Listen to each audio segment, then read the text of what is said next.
Assalamualaikum warahmatullahi wabarakatuh. Salam sejahtera, salam sehat untuk kita semua. Semoga juga teman-teman dalam keadaan baik-baik saja, tetap semangat, dan Rizky Ridho akan menjadi pemimpin untuk timnas kesayangan kita dalam perhelatan Piala AFF yang sudah di depan mata, yang saat ini sedang bersiap bagi timnas kita di bawah pimpinan pelatih kepala John Herman untuk melakukan TC. TC itu akan berlangsung di Bali. Direncanakan tanggal 5 sampai tanggal 11 untuk tahap pertama sebelum akan berlanjut. Para pemain segera diumumkan, bahkan surat untuk pemanggilan pemain itu sudah mulai dikirim oleh PSSI, ditandatangani oleh Sekjen tentunya untuk bisa memanggil pemain-pemain terbaik yang ada di Liga Super kita. Karena ya bagi John Herman dia akan memprioritaskan mereka yang tampil di Liga Super kita untuk bisa berlaga di Piala AFF. Sementara yang bermain di luar kan itu tidak bisa diizinkan oleh klubnya karena tidak wajib. Ini bukan dalam jendela FIFA, bukan di FIFA Matchday.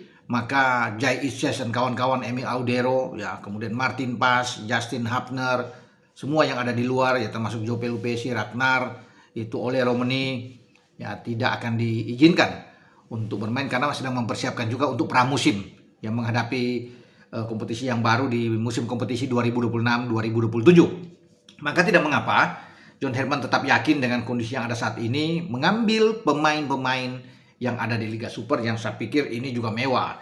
Karena kita tahu bersama bahwa di Liga Super masih ada Tom Hai, masih ada Eliano Reinders yang ada di Persib, apalagi kalau bicara di Persija selain Rizky Ridho, itu masih ada Jordi Amat, ada Sain Patinama yang akan dipanggil, Rainan Hanan, ada Donitri, ada Fatur Rahman yang akan bermain, ada Excel Runtukahu, Mauro Silstra, bahkan dengan Witan Sulaiman. Bisa saja Persija ini bisa diwakili 10 pemain teman-teman ya.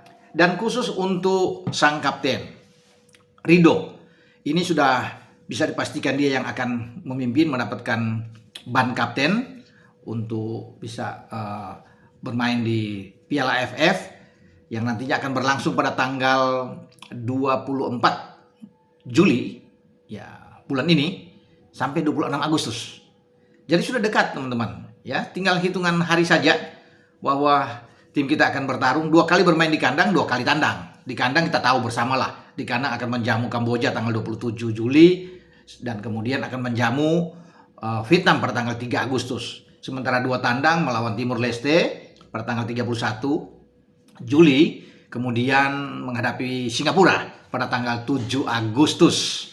Ya, dengan Timur Leste mungkin saja bermain di Kuala Lumpur, sementara dengan Australia akan bermain di Stadion Nasional di Singapura.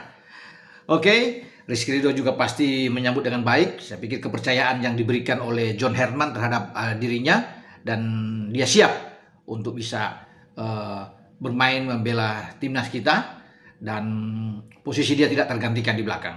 Tinggal dengan siapa dia akan dimainkan, itu yang nantinya akan kita tunggu.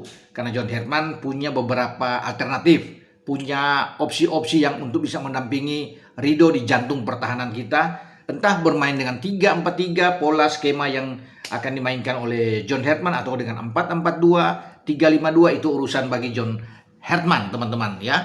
Tapi yang pasti Ridho akan bermain di belakang. Mungkin saja dia bisa berpasangan dengan rekannya di Persija, yaitu Jordi Amat yang akan bermain di sana.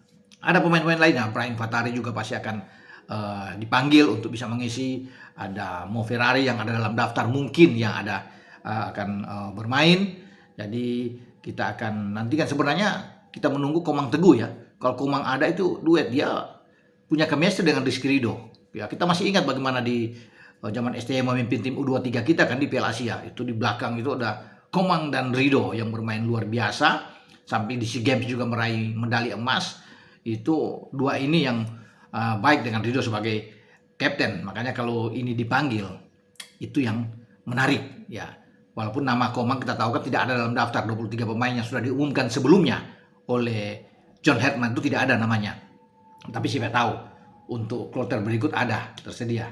Tapi apapun itu, Ridho tetap siap untuk bermain dengan siapa saja di barisan belakang. Karena ada juga yang namanya Wahyu Prasetyo misalnya ya, dari Dewa, itu juga dipanggil karena namanya ada dalam list, bisa bermain di bek tengah bersama dengan Rido. Jadi kalau 3 pemain bisa Jordi, Rido, dan Wahyu, atau dengan pemain lainnya yang kita akan tunggu ya untuk bisa ada di dalam list ya. Secara menyeluruh bahwa PSSI akan segera mengumumkan ya Garuda Calling ini dalam waktu dekat ini, teman-teman ya. Karena kan saya bilang di awal tadi, surat-surat itu sudah dikirim ke berbagai klub. Kemarin misalnya Arkan Fikri yang berada di Arema sudah menerima surat. Nanti akan ada juga mungkin Beckham Putra, ya Eliano, Tom Haye yang akan dipanggil, Mark Klok juga, Sadil Ramdhani di Persib akan juga mendapatkan surat untuk dipanggil. Ya, kita akan tunggu dalam mungkin 1-2 hari ini karena seleksi itu kan sudah dekat. Bukan seleksi, Pelatnas itu sudah dekat untuk TC nanti di Bali, dan ini untuk pertama kali John Herman akan memimpin TC itu berlangsung di Bali karena John Herman juga sudah pernah ke Bali untuk melihat bagaimana fasilitas yang mewah yang dimiliki oleh klub Bali United yang selalu dipakai oleh tim nasional dari era STY, Kluivert, dan sekarang di era John Herman. Target tidak tanggung-tanggung harus juara di Piala AFF setelah 6 kali tidak juara, dan ini yang akan membuat Herman bersama punggawanya tertantang untuk memberikan yang terbaik. Jika Herman mampu melakukan itu, maka ini untuk pertama kali dalam sejarah kita juara di Piala AFF, dan ini menjadi batu loncatan bagi Herman untuk melihat siapa-siapa pemain yang pantas untuk dia rekrut bergabung dengan Jai Isyas dan kawan-kawan di FIFA ASEAN Cup yang akan berlangsung pada September-Oktober. Itu sangat penting karena ini masuk di dalam jendela FIFA, mengharuskan semua pemain abroad yang bermain di luar untuk bisa bermain di FIFA ASEAN Cup nantinya.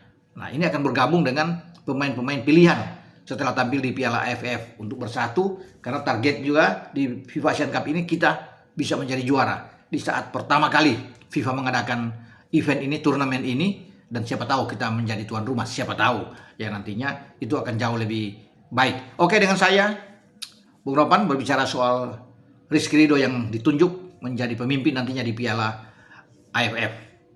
Wassalam, ciao.